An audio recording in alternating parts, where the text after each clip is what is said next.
Hello there. What is going on, everybody? Today we are going to be doing some painting, and we're going to be painting a heavy mech from the corporate faction of Steel Rift. If you haven't heard of Steel Rift, this is a really cool mech war game, like a 6mm scale, where you're taking control of these big old mechs, and you have mechs of various different sizes, for example. But we're doing a heavy mech, which is a pretty big guy right here.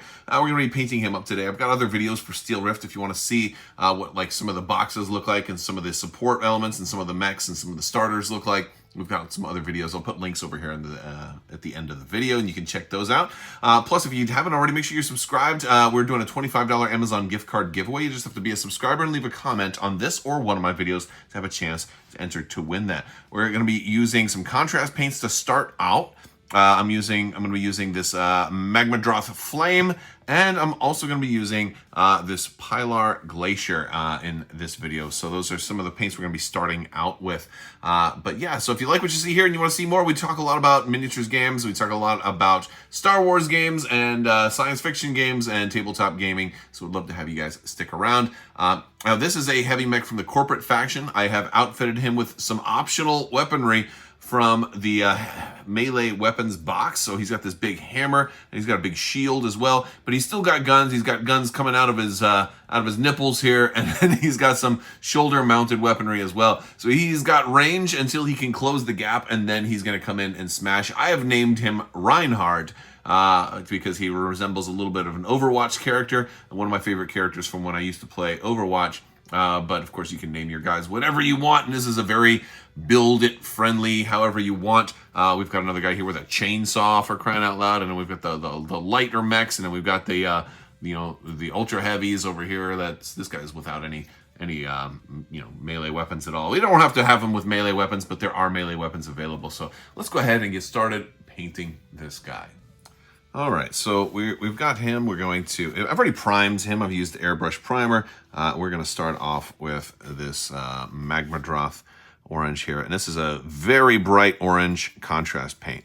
And we're going to totally cover him with this. And we're going to put this on very liberally. So I'm going to be using lots of coats, not thinning it out. I want this to just get wet, sloppy. I want this to cover 100% of the model.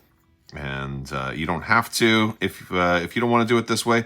Contrast paints are they have enough surface tension where they can stay in like limited areas if you want. But I'm putting it on there very wet, and I'm aiming to cover the entire guy.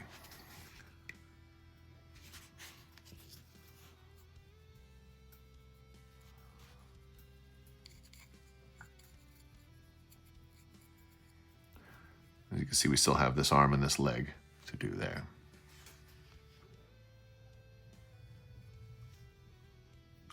All right, so we've pretty much got just about everything here. I just have to get one more little spot in there. And yeah, so once we get this done, we're going to let this one dry. This one's going to take a couple hours to dry. We're going to let this one totally dry before we start the next step, which is going to be to apply the blue.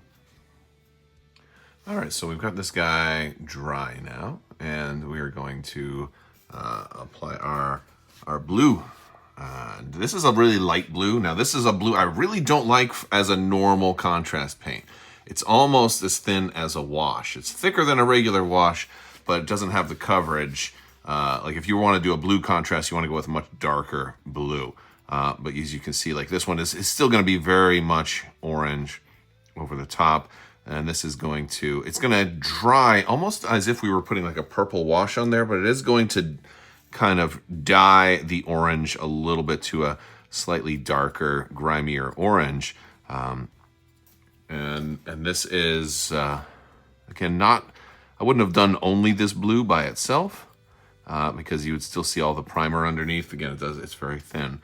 But yeah, this is going to give us our kind of our base color.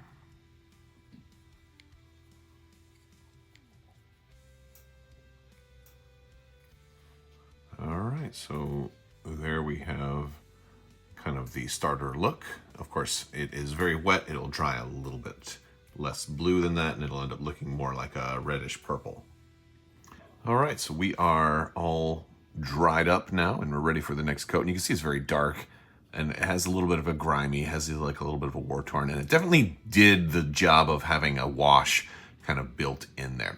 Now, one thing we could do at this point, get ourselves like a makeup brush or a dry brush set and get like a light color, like a very light red or almost a pink, or even a light lavender, and we could dry brush over the top of all of this. It would bring out some of those details. So let's try that. All right, so I've mixed a little Warlord purple and some ivory, lightened it up a little bit.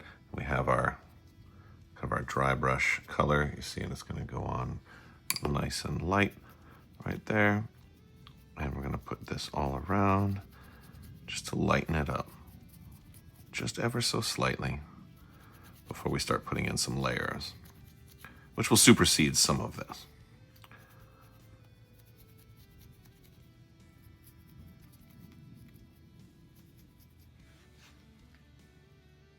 All right, so we've got our dry brush layer done, and now we're gonna start putting some actual like layers on. So I'm gonna start with a really nice blue. This is Vallejo Electric Blue. I think it's going to contrast pretty well against here. And the thing is, whatever colors you decide to use, I think it's important just to find something that's going to contrast against what you're working with. So a blue is gonna go real nice against this kind of reddish. And you can hit any panel lines you want. You don't want this color to be the dominant color, or maybe you do. In this case, I don't necessarily want this color to be the dominant color. So I'm gonna hit some panel lines, enough to make it pretty clear that this is like color number 2. But you can go with, you know, however much or however little you want. Since this is a lighter color, and I've already got my shading done, I'm gonna try to hit higher elevation panel lines because I don't necessarily want to have my panels be dark. Like I don't want to get stuff under here as much because like the deeper recessed places are already patched, right? So like this square here on the back of the leg is a great option, you know, stuff like that. So we're gonna pick and choose whatever we want. And since this is a mech, I'm gonna kind of go with symmetry. So if I pick one on one side, I'll get one on the other side. But you don't even have to do this if you're going with like a beat up or a bespoke mech or something like that. So we're gonna do more like this. All right, so we went ahead and did quite a few panels, and now we have our primary accent color, but I want to add an additional color at this point. And since I already kind of went with something that clashed against the orange and red-ish kind of family, I want to have something that's a little closer to it. And I was thinking of yellow, but I like this this gold yellow by Vallejo. So I'm going to go ahead and use some of that for a few, although much fewer, extra highlight panels. So like this one, for example. I'll just get this part on his chest. Now this is a thinner color. Most yellows are a little thinner. This is better than a straight yellow, but I will want 2 coats for all of these.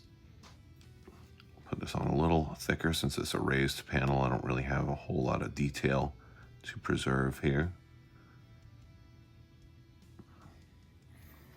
You know, so having a couple of places like that might pop a little bit more. We'll probably put it in these gratings and maybe like 1 or 2 pieces on the back. As long as we have it, you know, primarily red, the reddish as the primary, then blue as the secondary, and then, you know, the gold as the tertiary. I think that's gonna do. So I think this one, yeah, we'll go right in there. We'll get this part. We'll get this part right here, yeah. And I'll do that for both sides.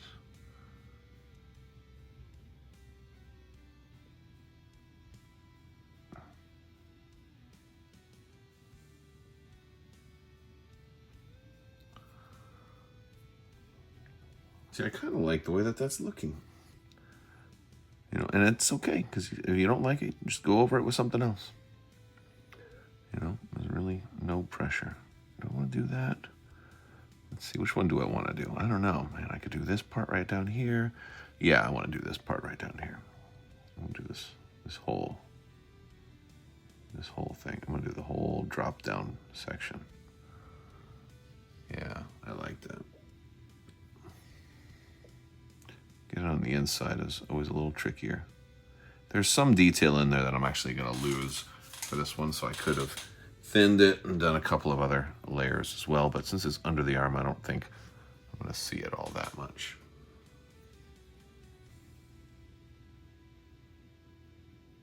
But if we go over, we can still preserve some of that detail in there.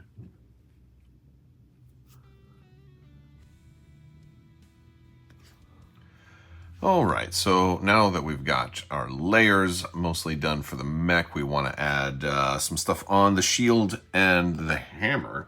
And in this case, I am going to be using Weapon Bronze by Army Painter Metallics. This is a very thick and very thick and covering metallic paint, and it's pretty cool. So let's try it out. All right. So this is, again, this one's real thick. I put a little bit of water in it on my brush to thin it out just a hair, but it's important that I get a lot of coverage on here. And I'm going to make these both totally bronze to indicate that they are, you know, like specialty weapons, not part of the normal kit, you know.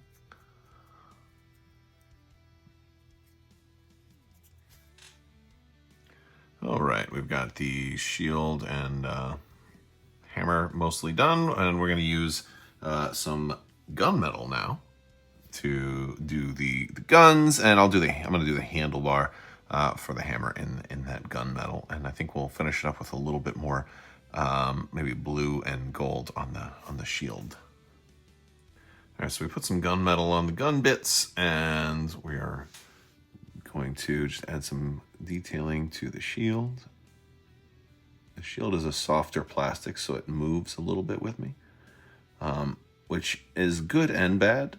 But the part that I really love is that these weapons being a softer plastic, I can move them to the side if I'm trying to get into places to paint, which is exceptionally helpful.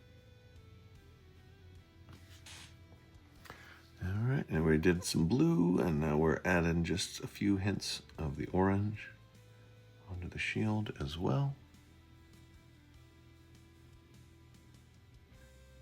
And this is going to probably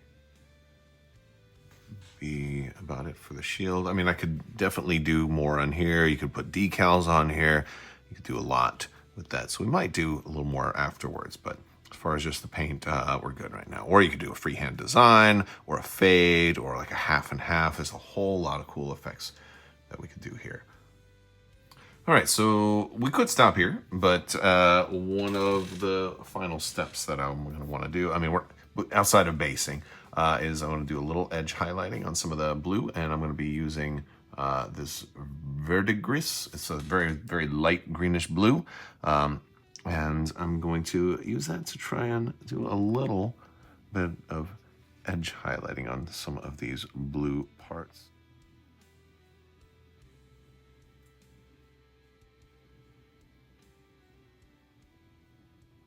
All right, and here we are. We've done this guy. He's basically done as far as the paint job goes. There's some more things we could do. We could add some more highlights to the shield. We could put some more metallic highlights on the hammer. Of course, the basing. There's plenty more to done. But you know, as a quick guide and a kind of a not a super complicated method, he is, you know, tabletop ready. He's ready to go. And this, I could use the same theme for a whole squad. So if he's my heavy, I've got a medium here who's on the track. I've got a light here, and then I've got an ultralight here, little buddy here, and then I've got an ultra heavy who I'm kind of working on with the same theme, and I even did a head swap with this guy because I took one of like the shoulder mounted cannons that they give you for some of these guys, and I put that on his head sideways, and I put two like headlights on the shoulder mount. So I call this guy Wally. But you know, there's still more. There's still more that we can do with these guys. But this is kind of like the whole theme, and they're ready to go. It's like one of everybody. And they're a little family, and they're ready to go. If you want to see more about Steel Rift, make sure you subscribe. Check some of the links in the video description below, and maybe we'll see more here in the future. All right, that's gonna do it for today. I want to thank you guys so much for watching. Big thanks to my patrons. You guys are amazing and help make this whole channel possible. I will talk to you later. May the force be with you. Live long and prosper. Be excellent to each other. Party on, dudes. So say we all, and always wash your socks.